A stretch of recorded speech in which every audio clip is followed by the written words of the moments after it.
Assalamualaikum warahmatullahi wabarakatuh. Perkenalkan, nama saya Vanessa Priskaryani Sugiarto, pengadministrasi perkantoran dengan NIP 2001 1016 2025 21 2010 angkatan 1 tahun 2024, ingin mempresentasikan rencana aksi P3K pengenalan nilai dan etika instansi pemerintah bagi P3K di Dinas Lingkungan Hidup Kabupaten Cirebon, tata kelola administrasi perkantoran dan pengarsipan digital pada kegiatan pemantauan lingkungan di bidang pengendalian lingkungan dan penataan hukum. Di sini kita lihat ada latar belakang orientasi P3K, yaitu memperkenalkan lingkungan kerja, tugas pokok dan fungsi atau tupoksi, hak dan aksi kewajiban nilai-nilai dasar ASN atau berakhlak, serta etika dan budaya kerja di instansi pemerintah. Rencana aksi digitalisasi arsip pada pemantauan lingkungan yaitu pada kegiatan pemantauan lingkungan, penerapan digitalisasi arsip memiliki peran penting dalam mendukung pengelolaan data hasil pemantauan secara terintegrasi. Dengan adanya sistem pengarsipan digital, dokumen kegiatan dapat tersimpan dengan lebih rapih, aman, dan mudah ditelusuri. Selain itu, digitalisasi arsip juga dapat membantu meningkatkan koordinasi antar pegawai serta mempercepat proses pelaporan dan evaluasi kegiatan. Poin kedua yaitu berdasarkan hal tersebut diperlukan upaya penerapan tata kelola administrasi perkantoran melalui digitalisasi arsip pada kegiatan pemantauan lingkungan sebagai langkah untuk meningkatkan efektivitas pengelolaan dokumen, mendukung pelayanan administrasi yang lebih baik, serta mewujudkan sistem kerja yang tertib, efisien, dan berbasis teknologi informasi.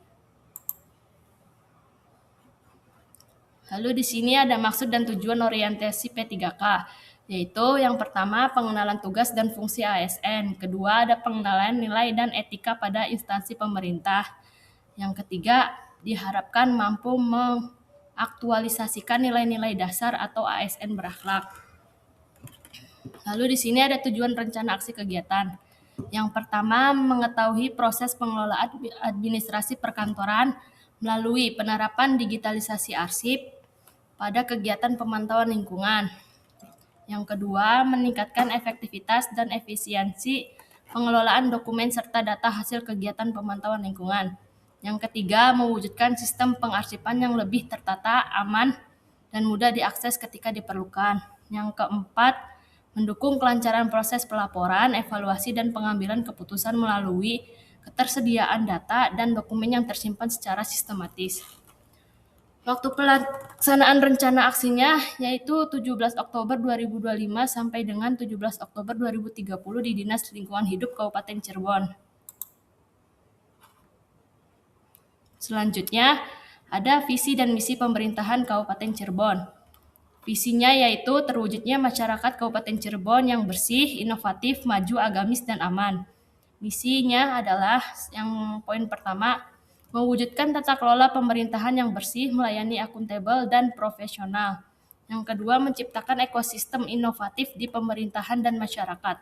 Yang ketiga, menciptakan masyarakat modern yang tidak meninggalkan jati diri adat dan budaya.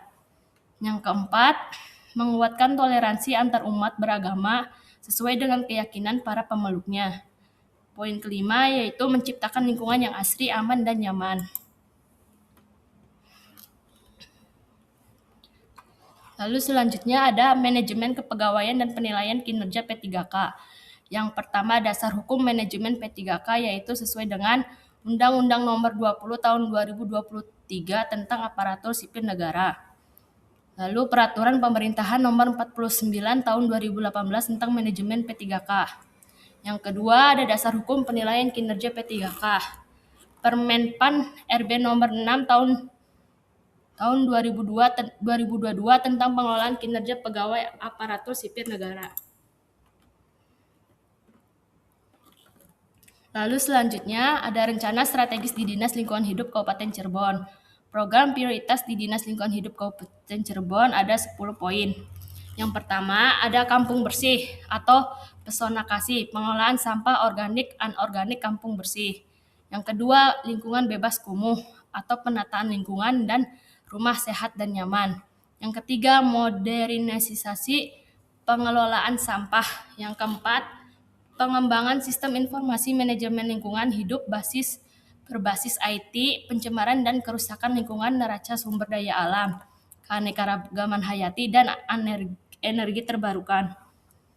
Yang kelima, ada pengembangan taman keanekaragaman hayati. Poin 6, ada pembangunan taman alun-alun kecamatan tematik untuk mendukung masyarakat hidup sehat, berinteraksi, dan rekreasi. Poin ketujuh, ada pengembangan perlindungan pesisir dan penanaman mangrove di pesisir. Yang kedelapan, ada Cirebon bebas banjir, yaitu ada 2 poin. Poin A adalah pembangunan kolam retensi atau embung sumur resapan dan biopori di daerah rawan banjir dan kekeringan. Poin B-nya ada normalisasi sungai dan saluran pembuangan di daerah rawan banjir dan kekeringan. Poin 9, pembentukan kampung tangguh bencana atau banjir, kekeringan, dan kebakaran. Poin 10, ada penghijauan lahan kritis atau lahan tidak produktif atau area lindungan dan resapan air. Selanjutnya bisa dilihat di sini ada struktur organisasi Dinas Lingkungan Hidup Kabupaten Cirebon. Sesuai dengan peraturan Bupati Cirebon. Next. Selanjutnya ada tupoksi tugas dan fungsi pokok P3K pengadministrasi perkantoran. Peraturan Menteri Pan-RB nomor 45 tahun 2022 yang kemudian disesuaikan dengan tata kerja spesifik di instansi tempat bertugas, yaitu Dinas Lingkungan Hidup Kabupaten Cirebon.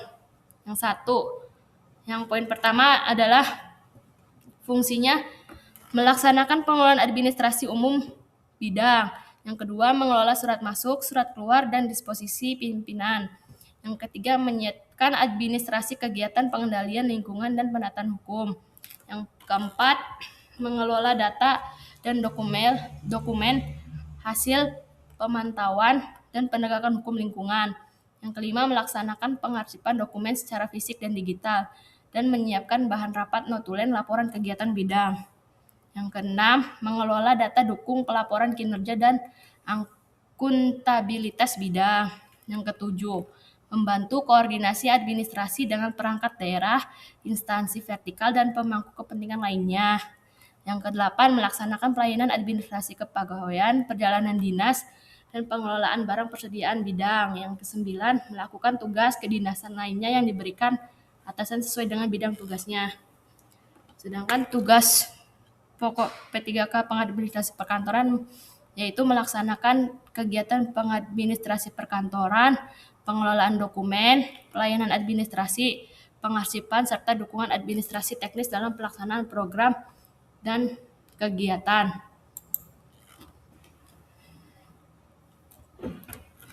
Selanjutnya ada rencana aksi. Sebagai pegawai pemerintah dengan perjanjian kerja P3K di Dinas Lingkungan Hidup, setiap individu harus bekerja secara profesional dengan menjunjung tinggi core value berakhlak yang menjadi pedoman dalam menjalankan tugas dan fungsi pemerintah. Berakhlak merupakan akronim dan berorientasi pelayanan, akuntabel, kompeten, harmonis, loyal, adaptif, dan kolaboratif yang menjadi nilai dasar untuk meningkatkan kualitas layanan publik secara memperkuat integritas aparatur negara. Yang kedua, salah satu bagian tugas kerja di Dinas Lingkungan Hidup adalah pengadministrasi perkantoran. Tugas ini menjadi bagian yang tidak kalah penting dari tugasnya. Pengadministrasi perkantoran yang terstruktur merupakan fondasi utama dalam mendukung kelancaran operasional dan pelayanan internal di suatu instansi. Yang ketiga, ada mewujudkan tata kelola administrasi perkantoran dan pengarsipan digital yang tertib, efektif, akuntabel, mudah diakses, dan mendukung kegiatan pemantauan lingkungan serta menyediakan data untuk pengendalian lingkungan dan penataan hukum. Di sini bisa dilihat tabel tata kelola administrasi perkantoran dan pengarsipan digital kegiatan pemantauan lingkungan, serta ada waktu pelaksanaan untuk 1 tahun ke depannya. Bisa dilihat. Selanjutnya ada kesimpulan. Kesimpulannya yaitu orientasi ASN P3K pegawai pemerintah dengan perjanjian kinerja merupakan langkah awal yang penting dalam membekali pegawai dengan pemahaman yang mendalam mengenai tugas, fungsi, hak, serta kewajiban di lingkungan pemerintah. Pembuatan rencana aksi dengan jabatan pengadministrasi perkantoran merupakan langkah strategis dalam memastikan pengelolaan data kearsipan pemantauan lingkungan yang lebih efektif, struktur, dan berkelanjutan. Melalui penyusunan rencana aksi ini, diharapkan kegiatan pengawasan pemantauan lingkungan dapat berjalan lebih optimal. Sarannya di sini untuk orientasi P3K ada 2 poin. Yang pertama, menyediakan lebih banyak studi kasus dan simulasi yang relevan dengan tugas dan tanggung jawab P3K. Yang kedua, melakukan evaluasi berkala terhadap program orientasi. Rencana aksi pengarsipan pada kegiatan pemantauan lingkungan yaitu ada 5 poin. Yang pertama, perlu dilakukan pengembangan sistem pengelolaan arsip digital secara berkelanjutan agar proses penyimpanan, pencarian, dan pemanfaatan dokumen dapat berjalan lebih optimal sesuai dengan kebutuhan organisasi atau instansi pemerintah.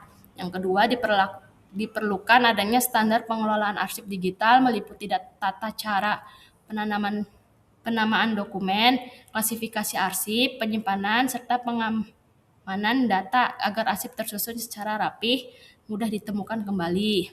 Yang ketiga, meningkatkan pemahaman dan keterampilan pegawai dalam penggunaan teknologi informasi, khususnya dalam pengelolaan dokumen digital, sehingga penerapan digitalisasi arsip dapat berjalan secara maksimal.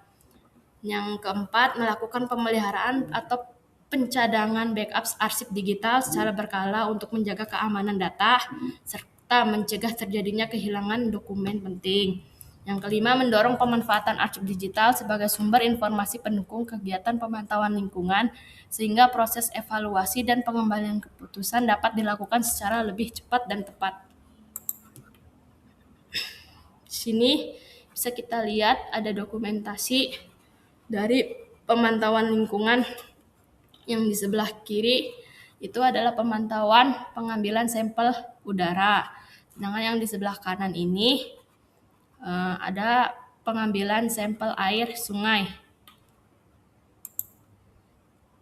Sekian dari saya, kurang lebihnya mohon maaf. Assalamualaikum warahmatullahi wabarakatuh.